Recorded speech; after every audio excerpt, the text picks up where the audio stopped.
الصلوۃ والسلام نے ارشاد فرمایا کہ خواب میں حالت منامی کے اندر ایک شخص میرے پاس آیا اور بولا چلیے، میں اس کے ساتھ چل دیا۔ میں نے دو آدمی دیکھے، ان میں ایک کھڑا اور دوسرا بیٹھا تھا۔ کھڑے ہوئے شخص کے ہاتھ میں لوہے کا زنبور تھا جسے وہ بیٹھے ہوئے شخص کے جبڑے میں ڈال کر اسے گتی تک چیر ڈالتا، پھر زنبور نکال کر دوسرے جبڑے میں ڈال کر چیرتا۔ اتنے میں پہلا والا جبڑا اپنی اصلی حالت میں لوٹ آتا۔ میں نے لانے والے شخص کو، جو مجھے لے کر حالت خواب میں آیا، جبرائیل امین تھے، فرشتہ تھا، پوچھا یہ کیا ہے؟ اس نے کہا کہ یہ جھوٹا شخص ہے، اسے قیامت تک قبر میں یہی عذاب دیا جاتا رہے گا۔ مشہور بزرگ حضرت سیدنا ابو عبد الرحمن حاتم اسم بلخی رحمۃ اللہ تعالی علیہ فرماتے ہیں، ہمیں یہ بات پہنچی ہے کہ جھوٹا دوزخ میں کتے کی شکل میں بدل جائے گا، اور حسد کرنے والا جہنم میں سور کی شکل میں بدل جائے گا، اور غیبت کرنے والا جہنم میں بندر کی شکل میں جائے گا۔ اندازہ لگا لیں، اپنی اس دنیا کی عارضی زندگی میں بہت سارے لوگوں کو ہم نے کہتے سنا کہ خنزیر کا نام نہ لیں کہ ایمان، من گڑت سی بات ہے،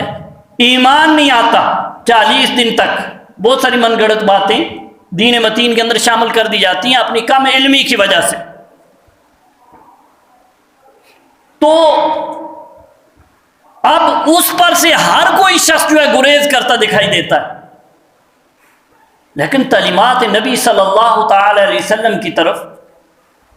کہ تو اس کا نام لینا پسند نہیں کرتا، اس کی شکل میں اپنے آپ کو ڈالنا پر تو کس طرح سے جو ہے وہ کمپرومائز کر لیتا ہے، وہ عمل کیوں کرتا ہے کہ جہنم میں تجھے اس صورت میں اٹھایا جائے کہ تیری شکل جو ہے وہ سور کی یا بندر کی یا کتے کی شکل میں تجھے اٹھایا جائے۔ انسان کو اللہ نے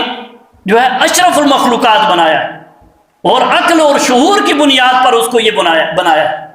کہ وہ آنے والے معاملات پر مستقبل کے بارے میں تدبیر کر سکتا ہے، صحیح اور غلط راستے کا انتخاب کر سکتا ہے۔ لیکن ہم پھر بھی جو ہے اسی راستے کی طرف چل رہے ہیں جو درست راستہ نہیں ہے، اور سیدھا جہنم کی طرف جو ہے وہ جاتا ہے۔ سرکار مدینہ رات قلب و سینہ صلی اللہ تعالی علیہ وسلم نے ارشاد فرمایا کہ جب بندہ جھوٹ بولتا ہے، اس کی بدبو سے فرشتہ 1 میل دور چلا جاتا ہے۔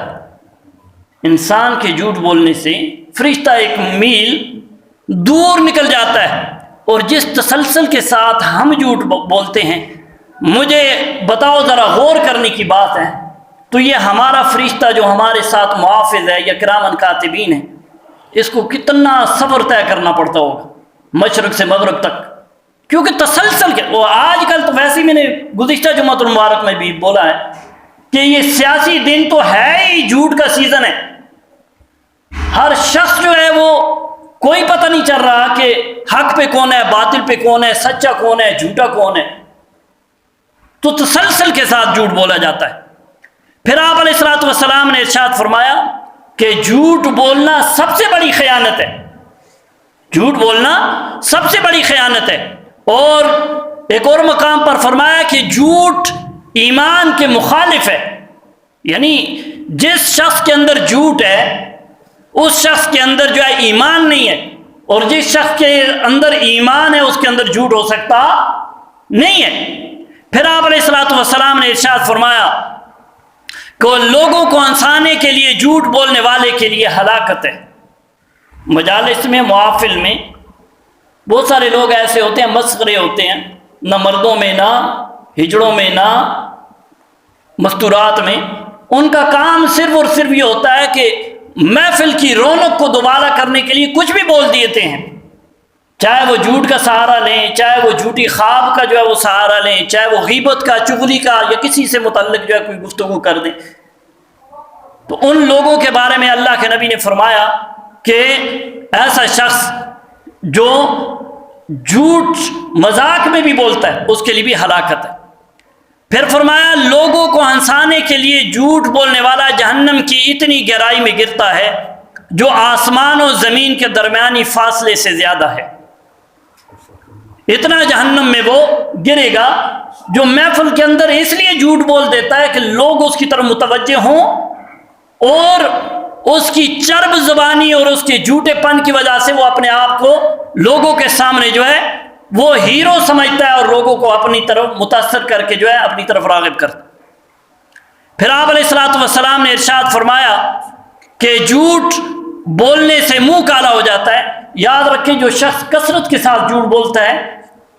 ایمان کا نور اس کے چہرے پر نہیں جھلکتا نہ چھلکتا ہے، ایسی جیسے ہوتے نا، کہتے ہیں اس کو مار پڑی ہوئی ہے، تو اس کو یہ مار پڑی ہوتی ہے اس کے گناہوں کی نوسط کی۔ دل کا سیاہ ہونا تو الگ بات ہے، ظاہری حلیہ، ظاہری جو کشش ہے وہ بھی اس کے اوپر، چہرے کے اوپر دکھائی دیتی نہیں ہے۔ آپ علیہ الصلوۃ والسلام نے ارشاد فرمایا جھوٹی بات کہنا یہ کبیرہ گناہ ہے، حالانکہ ہم تو اس کو سمجھتے ہی نہیں ہیں، جھوٹ اس کو گناہوں کی فہرست سے ہم نے نکال دیا، بلکہ یہاں تک کہ آپ علیہ الصلوۃ والسلام نے ارشاد فرمایا جھوٹ بولنا منافق کی علامتوں میں سے ایک نشانی، یعنی علامت، ایسے ہی مسلم شریف کی حدیث میں آتا۔ آپ علیہ الصلوۃ والسلام نے ارشاد فرمایا کہ جھوٹ بولنے والے قیامت کے دن اللہ کے نزدیک سب سے زیادہ ناپسندیدہ افراد میں شامل ہوں گے۔ میرے بھائیو، بزرگوں اور دوستو، جھوٹ آخرت کے لیے کتنی نقصان دہ چیز ہے، اس لیے عقل مند وہی ہے جو جھوٹ سے بچا اور اس سے پیچھا چھڑا کر ہمیشہ سچ کا دامن تھامے رہے۔ سچ بولنے سے انسان نہ صرف جھوٹ کی ان سزاؤں سے اور اللہ کی پکڑ سے بچتا ہے، بلکہ اس کے ساتھ ساتھ سچ بولنے کے فوائد بھی اس کو جو ہے اور اس کے فیوز و برکات بھی اس کو حاصل ہوتے رہتے ہیں۔ مفتی احمد یار خان نعیمی رحمۃ اللہ تعالی علیہ فرماتے ہیں کہ جو شخص سچ بولنے کا عادی ہو جائے اللہ اسے نیکوکار بنا دے گا اس کی سچ کی برکت سے۔ پھر فرمایا کہ اس کی عادت اچھے کام کرنے کی ہو جائے گی اور اس کی برکت سے وہ مرتے دم تک نیک رہے گا، برائیوں سے بچے گا، اللہ کے نزدیک صدیق ہو جائے گا، اس کا خاتمہ اچھا ہوتا ہے اور وہ ہر قسم کے عذاب سے محفوظ رہتا ہے، ہر قسم کے ثواب کو پاتا ہے، دنیا بھی اسے سچا کہنے اور اچھا سمجھنے لگتی ہے اور اس کی عزت لوگوں کے دلوں میں بیٹھ جاتی ہے۔ میرے بھائیوں، بزرگوں اور دوستوں، حضرت نافع رضی اللہ تعالی عنہ فرماتے ہیں کہ حضرت عبداللہ بن عمر رضی اللہ تعالی عنہما اپنے بعض ساتھیوں کے ہمراہ ان کے ساتھ ایک سفر میں تھے کہ راستے میں ایک جگہ ٹھہرے اور کھانے کے لیے دسترخوان بچھایا۔ اتنے میں ایک چرواہا یعنی بکریاں چرانے اور پالنے والا وہاں آ گیا۔ آپ نے فرمایا آئیے دسترخوان سے کچھ لے لیجئے۔ عرض کی میرا روزہ ہے۔ حضرت عبداللہ ابن عمر رضی اللہ تعالیٰ عنہ نے فرمایا کیا تم اس سخت گرمی کے دن میں نفل روزے رکھے ہوئے ہو جبکہ تم ان پہاڑوں میں بکریاں چرا رہے ہو؟ اس نے کہا کہ اللہ کی قسم میں یہ اس لیے کر رہا ہوں کہ زندگی کے گزرے ہوئے دنوں کی تلافی یعنی بدلہ ادا کر لوں۔ آپ نے اس کی پرہیزگاری کا امتحان لینے کے ارادے سے فرمایا